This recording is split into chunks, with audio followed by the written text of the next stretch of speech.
Welcome back. We are working on case management strategies for complex families that are impacted by intergenerational trauma. So what we're going to be looking at today is what type of information do we gather and how crucial that information is. We're going to look at involving families in the decision making, creating a supportive environment, and ensuring families have a voice in their care plans. We also want to manage that transition after therapy and honoring cultural beliefs and backgrounds, because that is really a backbone of the work that we do. So I am just looking. I didn't check my microphone before we started, but it's on the right one, so we're good. So we want to have case management when we're working with really complicated cases that have multiple systems involved or multiple providers. So that could be child protection or welfare, schools, legal involvement. And it's the most effective approach to have consistency between these systems to support the family, so that we're not one professional isn't telling the family to do one thing, another professional is telling them to do another. We just want them to have that consistency across providers that are involved in their life and their family. So we're going to look at gathering crucial information and what is essential. So for the intergenerational trauma piece, we want to know family history. We may need to have some health records in their social environment. But really, at the referral, we want to look at current family stressors. So this may be their living situation, if their housing is unstable, if they're unhoused, if they're in an area where there's a lot of crime and violence. We want to look at their financial difficulties, if they're struggling with poverty or struggling with other financial difficulties. We want to look at their mental health and also their legal involvement. We also want to look at family trauma. So that would be current traumas that have recently happened, intergenerational trauma, historical trauma, and those cultural traumas that are found in a lot of the groups of people that we're working with. We also want to look at attachment disruptions, because this is the way that intergenerational trauma is transmitted between generations, is in that attachment relationship and those disruptions. So we want to know these disruptions in the current family system. So has a child gone into child protection or into foster care?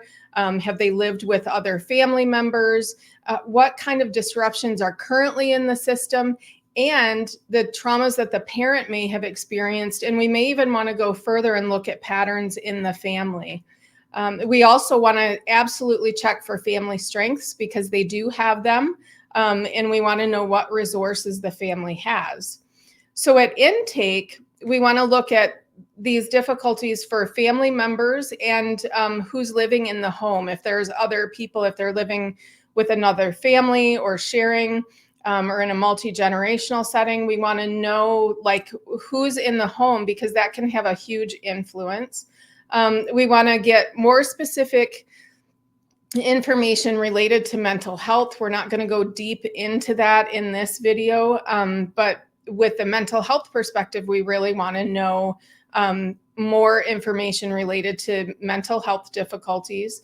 And we may only have our intake information with the client if the client isn't involved in those more complex systems, or if the case isn't as complex. So we may not have that referral information. We may only have the intake information. So the way that we do this is through, we have a referral form for the intergenerational trauma program that collects a lot of this information. We consult with social workers, and we consult with schools when it's appropriate and when the client consents to that. May also consult with medical providers, just whatever kind of situation and needs the family has. So now, how do we use this information when we're supporting families that are impacted by intergenerational trauma? We want to have certain information available so that we can help support the family. So the first is the family history. We want to know about any generational patterns or underlying causes of the current stressors or difficulties. We also want to know some of the health history. So if we have a situation where there's chronic illness in the family that's not managed, it's a big stressor, or they have difficulties getting to appointments, that's a thing a team would need to know in order to maybe help find childcare, transportation to address those health problems. So we're looking beyond just our intergenerational trauma therapy. We're looking into a bigger perspective with more systems involved. We also want to look at the social environment and stability. Are they facing housing instability? Is that a main priority that needs to be stabilized before a lot of progress can be made? Educational and developmental information.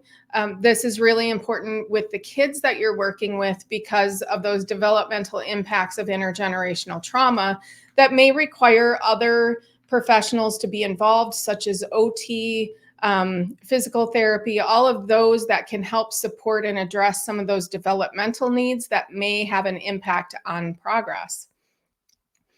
Of course, we want to know the cultural background and beliefs so that we can support and respect that and pull in any of those beliefs that are strengths to support the growth and the healing within the family. We want to know what their current support systems are, like where do they get support if they have a crisis, or who can they rely on as far as systems in the community, what kind of programs do they utilize.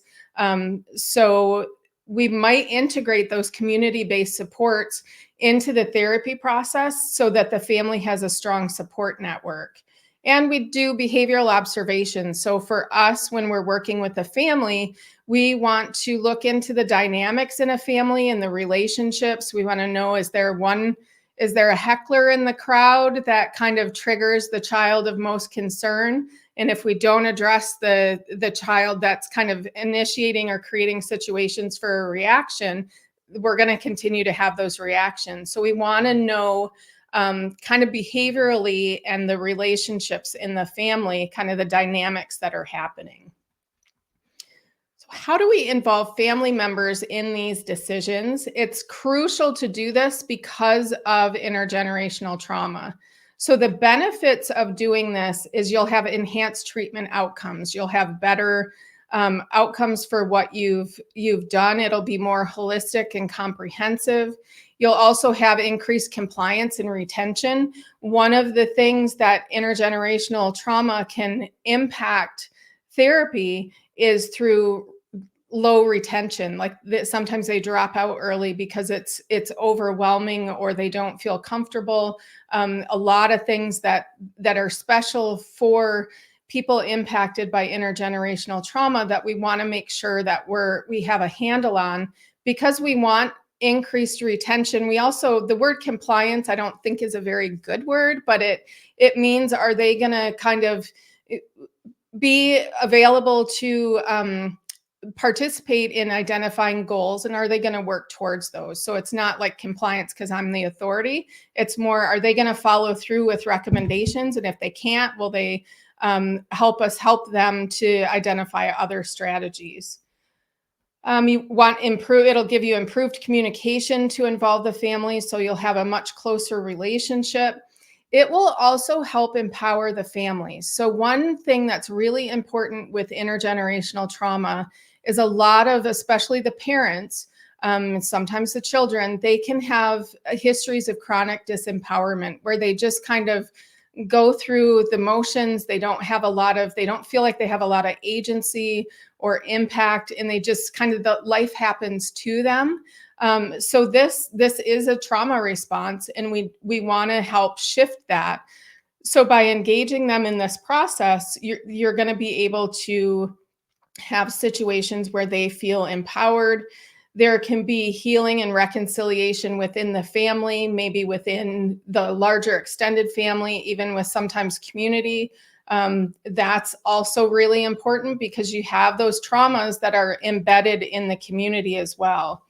And prevention, we can sometimes, well, that's a whole purpose of this, is to prevent the transmission of intergenerational trauma to the next generation, but you can also prevent a lot of other difficulties that may happen if the intergenerational trauma and a team isn't there to help support them. So, what are strategies that we can encourage people to participate, especially when they have had long histories of having chronic disempowerment or negative experiences? So, I see that Corinne is here. It's good to see you. I'm glad you're here. This is probably going to be really important for you and your work in an Indigenous community. So, that's amazing. I'm so happy you're here. So the strategies that we're going to use to have active participation of families and engagement in the case management process is really clear expectations. So what is it that people in the team are going to do, and what is it that the family or client is expected to do? We want to have goal setting. Goal setting should always be inclusive of the client, but this should be very inclusive, involving family members. So it might involve the kids at a child appropriate level. It may involve supports that are outside the nuclear family, more the extended family, might involve other people who are supportive of the family. And this will help increase their commitment if they're part of that goal setting process. May have to have flexible scheduling just because of childcare schedules. It may be very hard for people to get to these appointments. So we want to be able to meet that need and make sure that they can get there. Building trust is also really important. I think that's a given. It's really important with the families impacted by intergenerational trauma because of the long history of impacts and some of the ideas that you can't trust people outside your family or the world is a terrible place, that we can help offset that if we build trust with them. And we're going to do this through consistent and very transparent communication. We also want to use strategies that are family friendly. We don't want to lecture or probably not provide workshops, but we might provide a family role play or group activities that helps bring them into the process in a more fun way where they can learn the concepts that we're wanting them to learn and apply, but it's not in like a lecture format. So it's very family friendly, and it includes the younger children as well. Because of that chronic disempowerment, we really want to empower family members for what their role or task is in the group. So we really want them to be part of that. And it may be that we have to take kind of a stepwise or kind of a stair step or ladder with this empowerment, because if we really rush in and try to empower, it may be very overwhelming due to the chronic disempowerment that they've experienced. So it might be building empowerment in kind of in small pieces over a period of time. We also don't want to take their power away and not give them the opportunity to experience that empowerment as well. A regular feedback loop from the family, from the team is really important as well, so that everybody kind of knows where everybody's at. It's that clear and transparent communication that we want. And then some of these families, like, we need to celebrate the hard work that they're doing, because sometimes, like, just learning that, oh my gosh, my child is dysregulated is a huge thing rather than just reacting to it. And even those little tiny milestones, they really need to be celebrated to build that hope and that encouragement and that empowerment. Now we're going to look at creating a supportive environment. So what are strategies for safety and support in this setting? So first, of course, we're going to want to build safety and trust within the environment of the team or the therapy environment. So we want to have some kind of foundation of very open communication. We want them to trust us, but we also need to respect that some of the teams that we're going to be working on are going to be a mix of professionals. Some of them may not have the requirements of confidentiality that therapists do. So we have to really watch that. Of course, we want to have confidentiality, and we want to have releases for participating and working in other with other professionals. But we also want to have some boundaries. So one of the things that I sometimes do is, if I'm worried about, if I know that there's a particular trigger of trauma for a client, I may not say, remember when this happened and that triggered you? You may want to consider that when, as we approach this. I would say something more like, a lot of the clients that I've worked with have had difficulties with certain having triggering responses during this type of event, that we may want to really safeguard around that. Not saying it's that client's difficulty, but making it a more commonality across different therapy cases. But we really want to have that trust, and we have to have that concern around confidentiality, particularly when you're working with groups that may not have the same requirements for confidentiality, such as maybe a support person or a family member. So that really needs to be looked at and approached very cautiously. But they may need that support, so we need to somehow include them in that process. Safety is also important because it enhances the client engagement. They're much more likely to participate if they feel like there's safety and they can trust the people on the team, and especially the therapist. Reduces fear of judgment. A lot of families that we work with have had so much judgment through every system they've worked with. So this can really be a corrective experience where they don't have that fear of being judged anymore, and it's more empowering for them. It also, on the flip side, facilitates them being vulnerable and actually being open to the process and open to getting help. We want to guard that vulnerability and support them, and not have that come back at them in some way or be used against them, because that can really make them clamp down again and not want to participate. So that vulnerability is important to the therapy process and to a degree to the case management process, but we really need to kind of safeguard them if they take those steps in being vulnerable. On the same vein, is it supports risk taking. They may be more likely to go into the school and talk to the teacher or talk to the principal if there's a behavioral incident or something that they need to do. They may feel more empowered to be able to take different risks. And it also just supports and aids the healing process to have that safety and trust.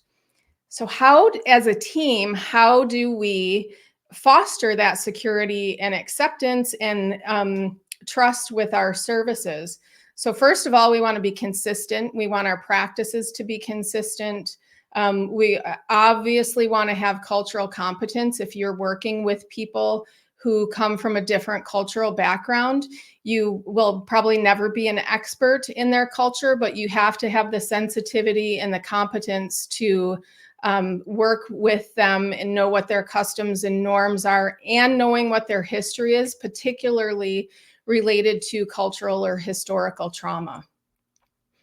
Non-judgmental attitude, like that for us as therapists, I think that's pretty obvious, but we may be on a team where that's not as obvious and they're used to being a little more forceful with people, such as justice or probation, parole. We want to have clear communication. The physical environment should be welcoming and help build those relationships. We want to do activities that are empowering for the family, for the team, and for the children. Empowering the team is more coming together and working together. Empowering the client is more building their confidence in their risk taking within a range that is safe for them to take those risks, and in the situations that are safe. And it's really important on these teams to have supervision and training. So because we're coming from different disciplines, some of the people on the team may not be aware of how intergenerational trauma impacts all those domains of development. They may have a really good social history and know the systems of the family if they're coming from a social work perspective, but they may not have some of those more defined trainings as as related to intergenerational trauma. Of course, we want to handle their information very sensitively with confidentiality. We want to be clear to them where the limits of confidentiality are, and we may have to kind of gently remind every now and then so that they have that clear understanding. We want to be sensitive to their trauma triggers.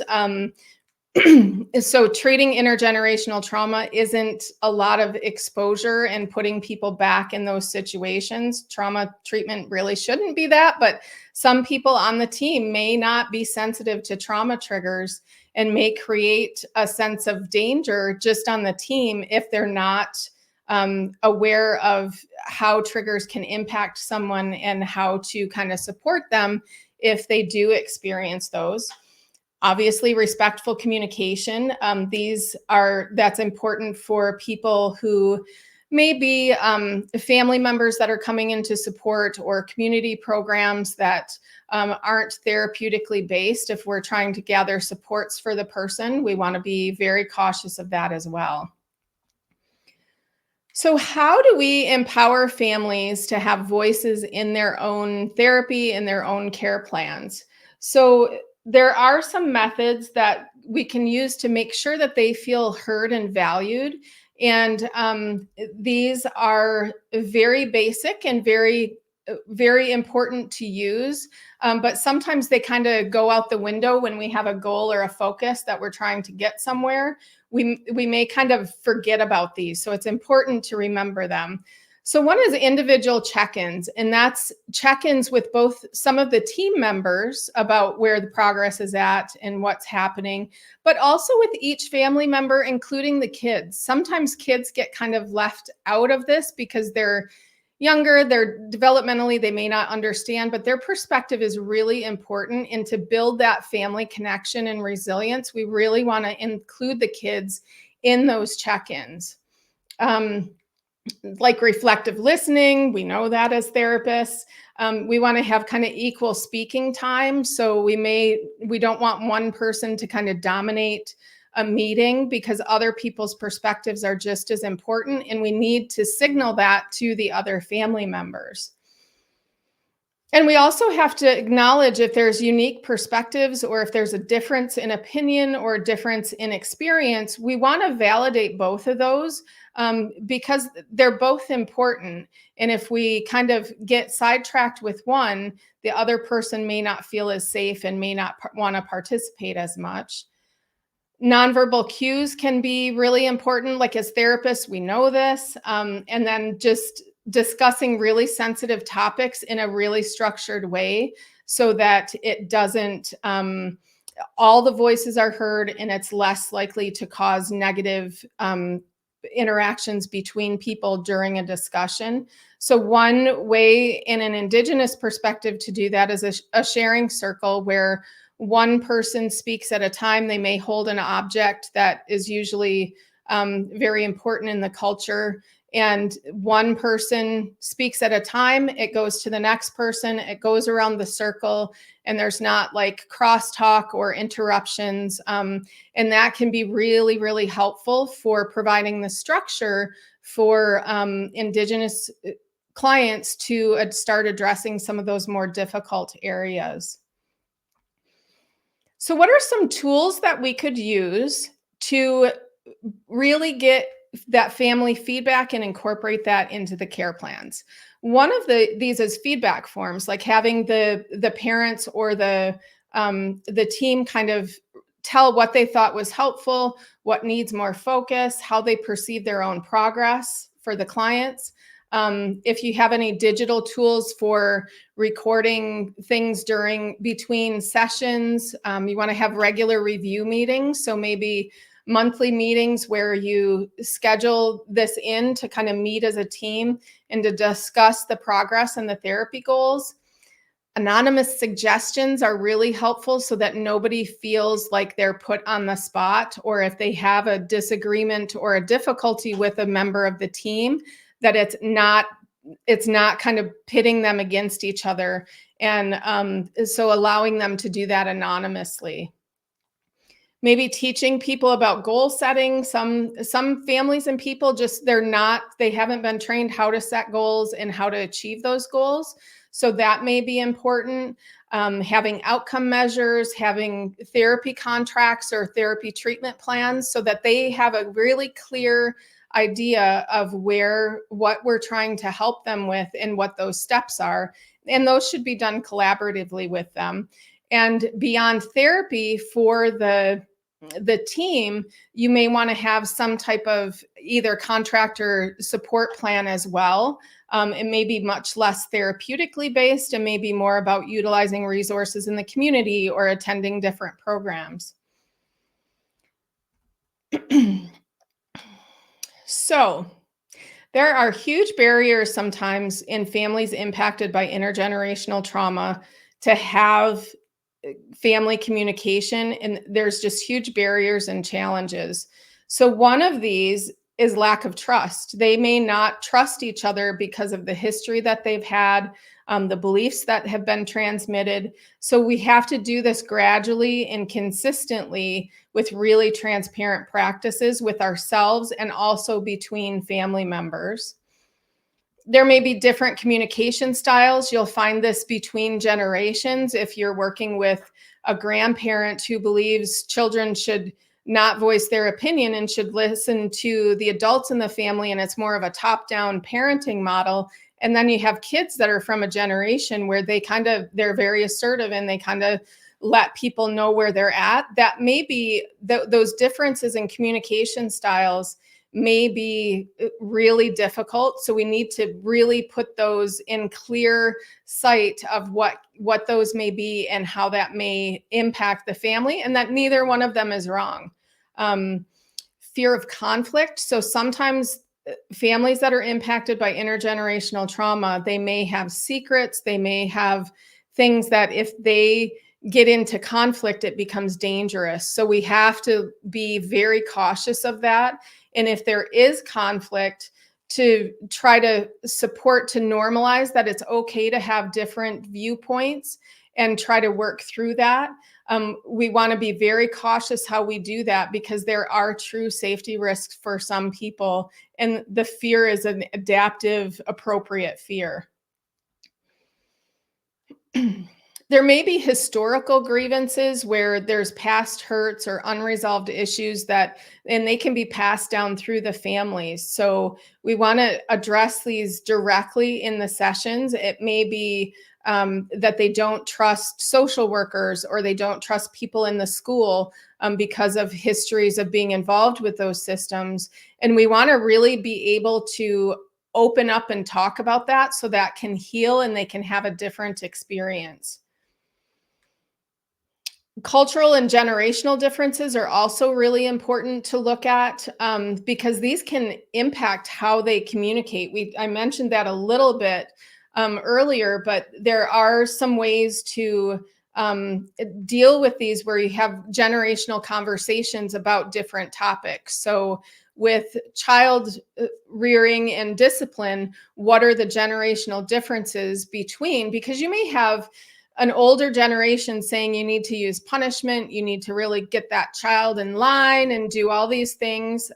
But then the current parenting strategies are more based hopefully, in relational neurobiology and recognizing if a child is dysregulated, punishment is likely going to make it worse.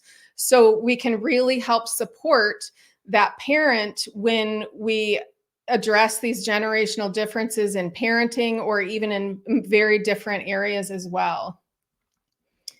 So what do we do when there's conflict in these meetings? So first, you want to have ground rules. You want to have the clients participate, even the kids participate in identifying those ground rules for how they're going to communicate. And if there's a disagreement or somebody gets upset, how are we going to handle that? Active listening techniques, like we have these as therapists, but other disciplines may not have these, or in the families may not have these. So it's really important for us to model those and maybe even explicitly kind of teach those.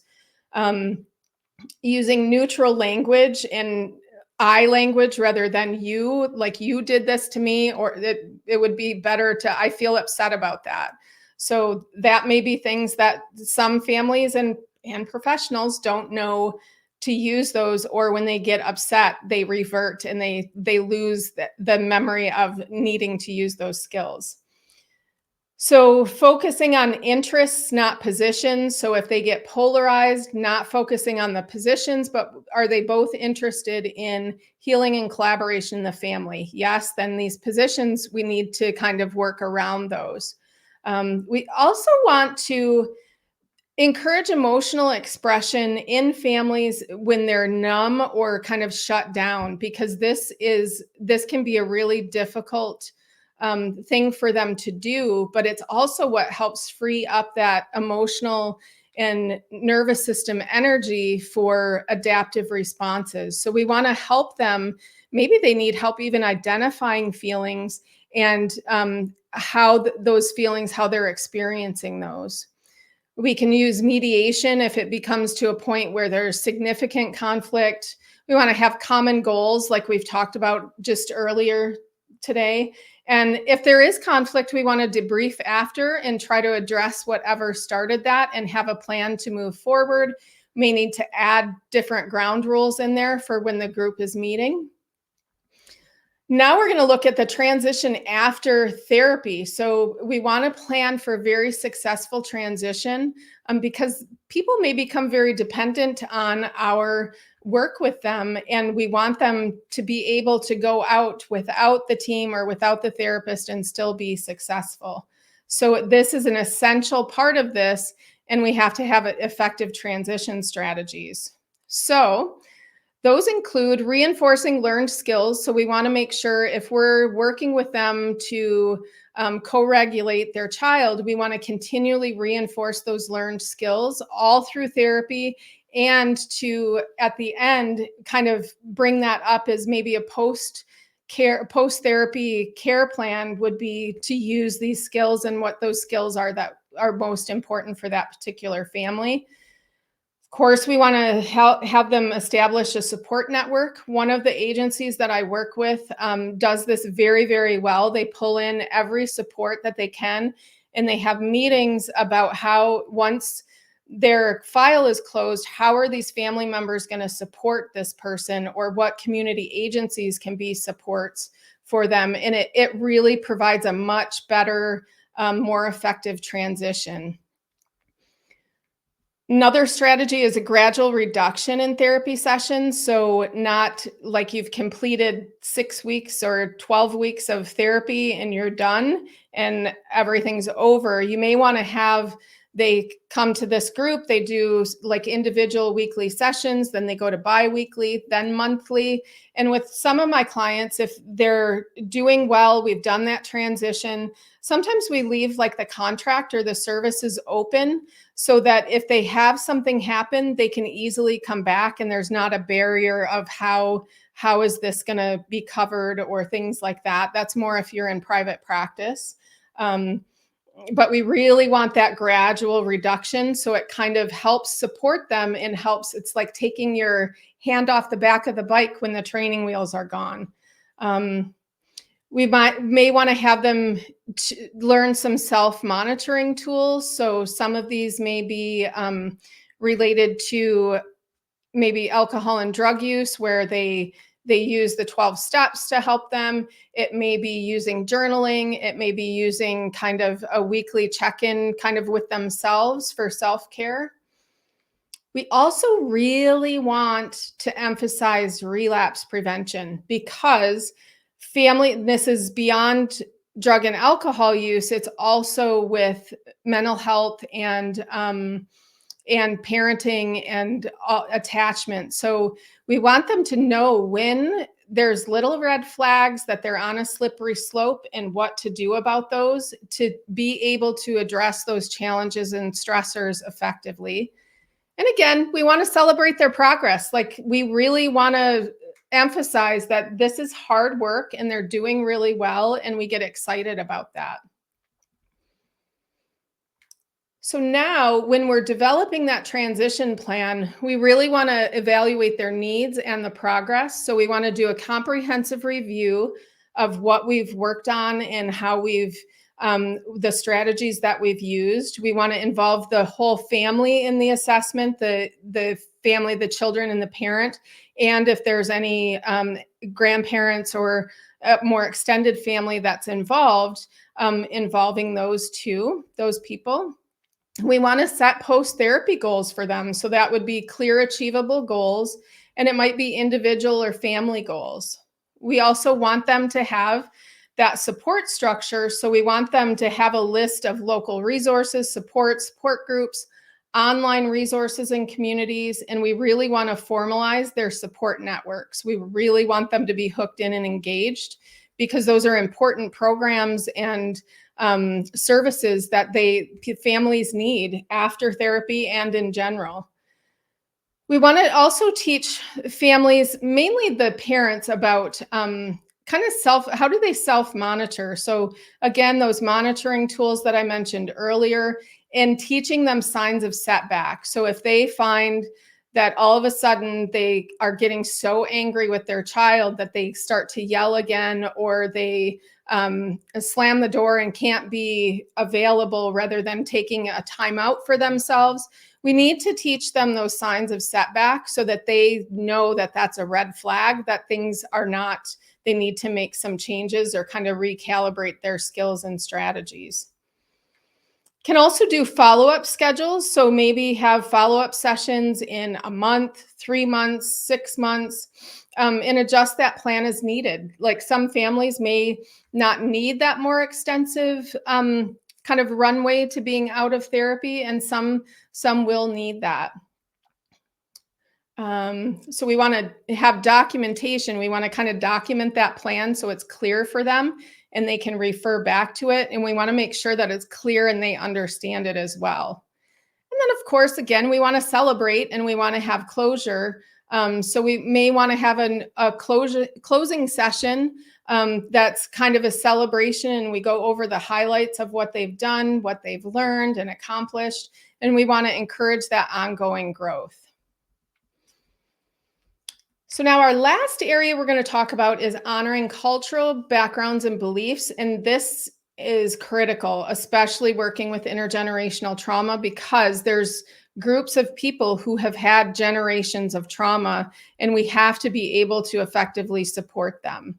The importance of cultural sensitivity is to know how cultural backgrounds can influence therapy and the case management. So there may be different communication styles. Some families and some cultures have very unique ways of expressing themselves. I used to have, when I worked in corrections, I had a client that was very expressive, and we would be in your offices all have glass windows so everybody can see what's happening.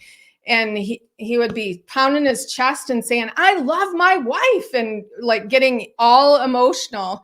And people would think I was in danger. Well, I wasn't. He was being very emphatic and very demonstrative.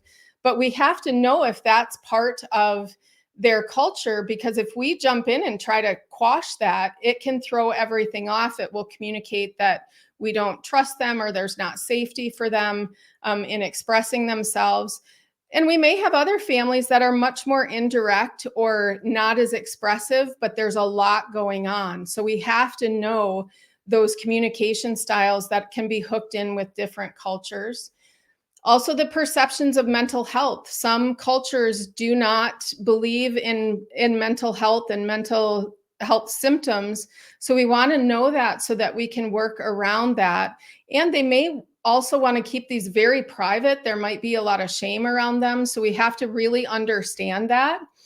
They may have conflict with authority figures, especially if there's historical trauma or cultural trauma. They may just not respect authority. So if you have somebody on your team like probation or parole that comes in as a strong authority, it may throw the dynamics off. So that's something that may need to be addressed and really assessed for what we need to do to support those families.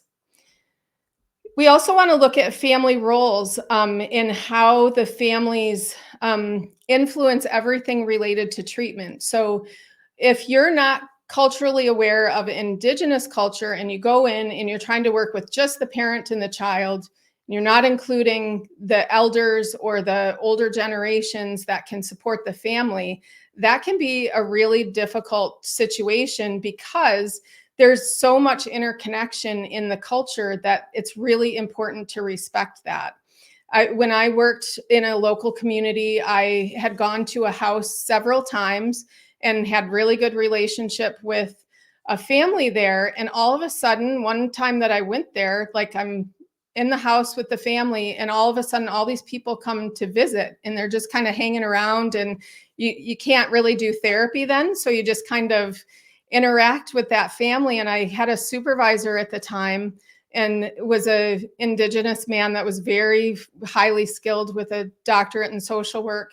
And I was like, you can't do therapy like that. And he said, you can't do that individual therapy. But what was happening is that family had heard about my relationship with the smaller family that I was working with, and they came to check me out because they wanted to know what this was about. And it was really a really honoring thing and very important because that supports those individual family members.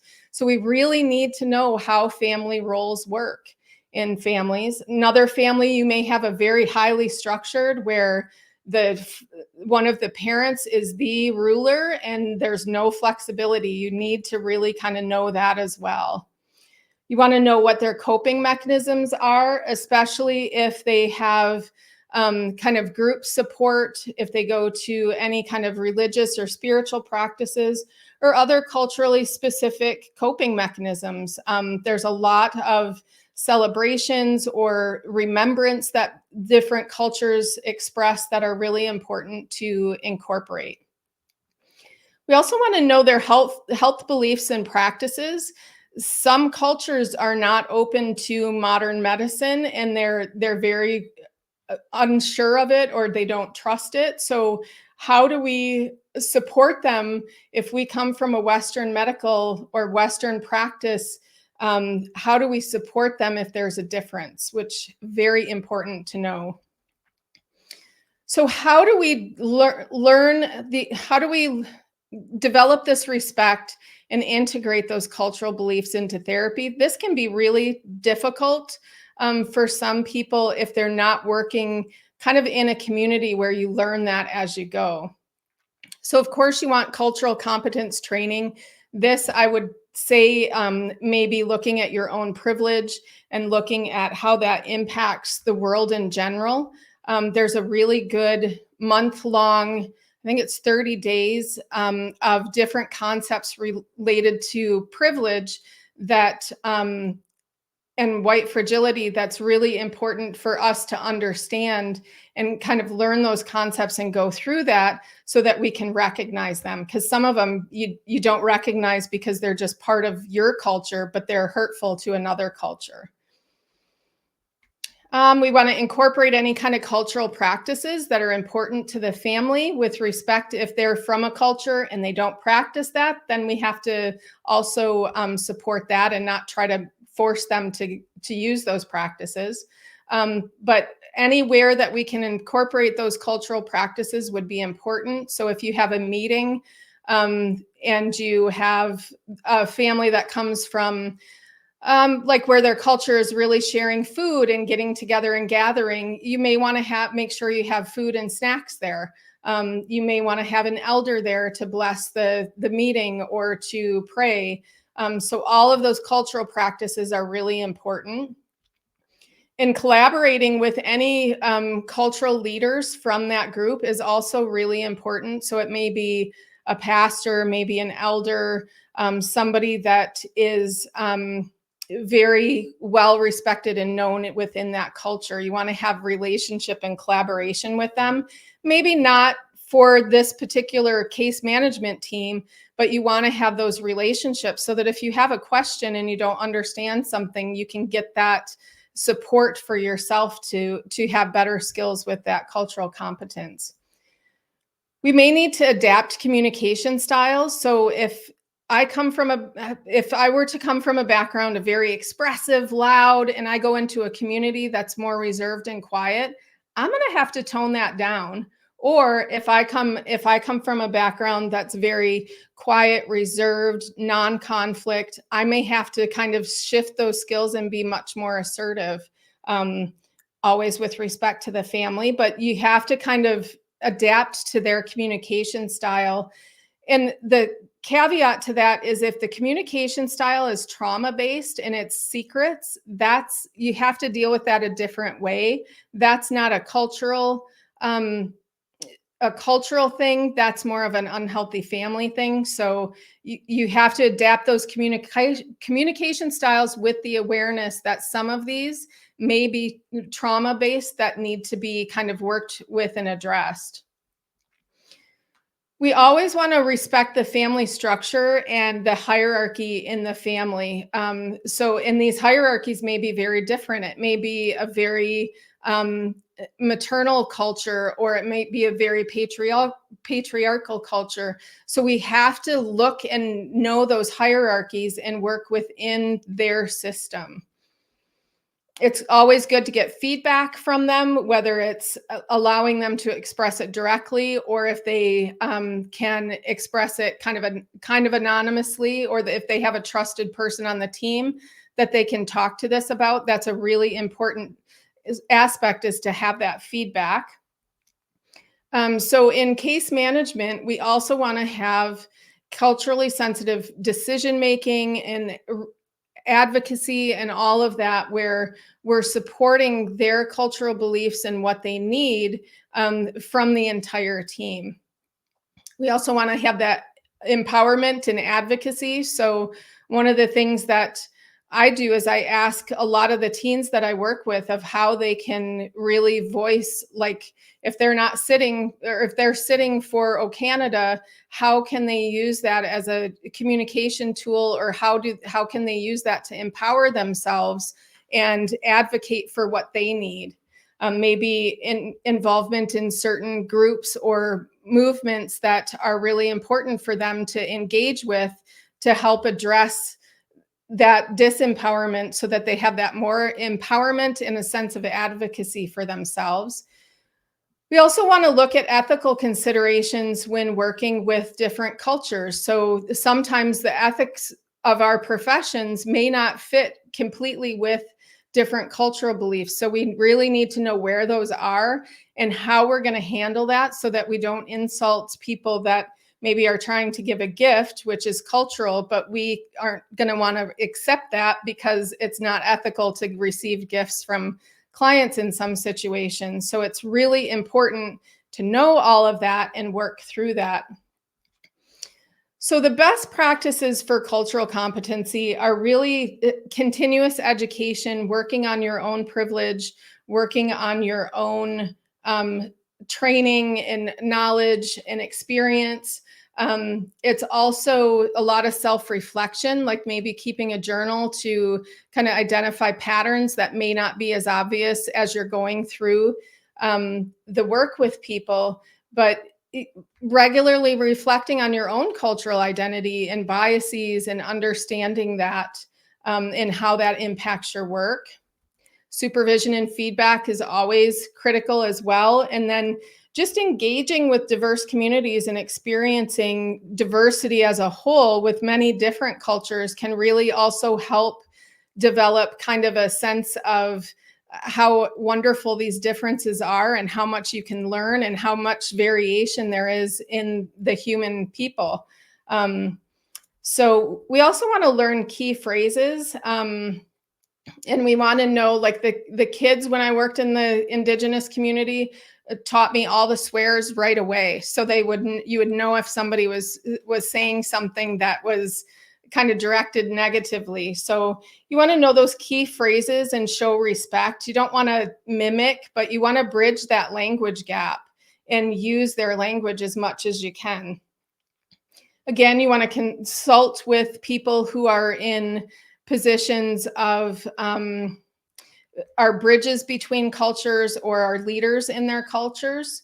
or their communities. We definitely need to adapt our therapy models. Like when I first went to work for that community, I came from a CBT and motivational interviewing perspective, and I was very proud of that. And I told that supervisor that I had that that was my theoretical background, and he abruptly said, "You are going to have to throw all of those skills away. They're not going to work. Throw them away." And I was just like, "What? Like these are the most effective. They're evidence-based, but they did not work in the culture." So I had to totally shift my skill set to be able to adapt any kind of therapy that I was providing for people. So it was actually one of the best things that happened to me, because it really broadened my perspective and my ability to be kind of holistic and integrative. So I really appreciated that. It was a shock at the time, but I appreciated it. Also having a diverse professional network, so not so that we can ask other professionals to teach us or train us, but so that we get a network of culturally diverse colleagues that if we need to consult, we can develop a consulting or supervision relationship with them. And one of the most important things is practicing cultural humility. One of the worst things we can do is go in and say, "Oh, I know all about that. I know this, I know that," because it's not a lot. We need to have that cultural humility, because we cannot understand in one workshop or one training everything about a culture or a community. And even within a culture or community, there can be a lot of diversity in their beliefs. So we have to have a lot of cultural humility when we're working with people from diverse backgrounds. So the way that we use that knowledge and that cultural um, sensitivity to enhance therapy outcomes is then we can tailor interventions. We can use storytelling instead of CBT. We can use different interventions that support that person from within their culture. It helps support the communication. It helps really build that client therapist relationship. There's some people that I run into in Walmart that I worked with 7, 8 years ago, and they come up and they hug and they want to try to have a light discussion, but they're just very happy to see you. And that's that strong client therapist relationship. Um, Also addressing cultural conflicts.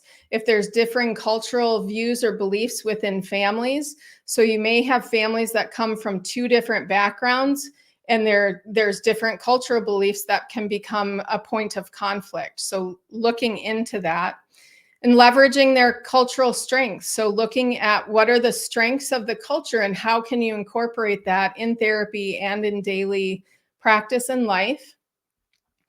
Learning about cultural stigma and educating and addressing those um, as you go along, because if there's stigmas around mental health, you want to know what those are so that you can help support the person and help provide services in a way that's not reinforcing that stigma. And validating cultural identity for a lot of people who have experienced intergenerational trauma and cultural trauma, or historical trauma. There's some cultural identity pieces that may have been negatively impacted. So we really want them to celebrate and validate and value their culture, because it's a real source of strength. And that's how we're going to harness the resilience of previous generations and build that into the family here and now. So there we go. We've talked a lot about crucial information involving families in the process, creating that supportive environment and having them involved in their care plans, managing that transition after therapy, and also honoring cultural backgrounds and beliefs. So next week, we are going to be going deeper into case management. It's kind of not the most glamorous subject, but it's really important, especially if you're working in a larger team of people. It's important to have these skills and know kind of how to do this right from the start, so that you're not running into some pitfalls that you weren't aware of. So we will continue that next week, and I hope you have a beautiful day.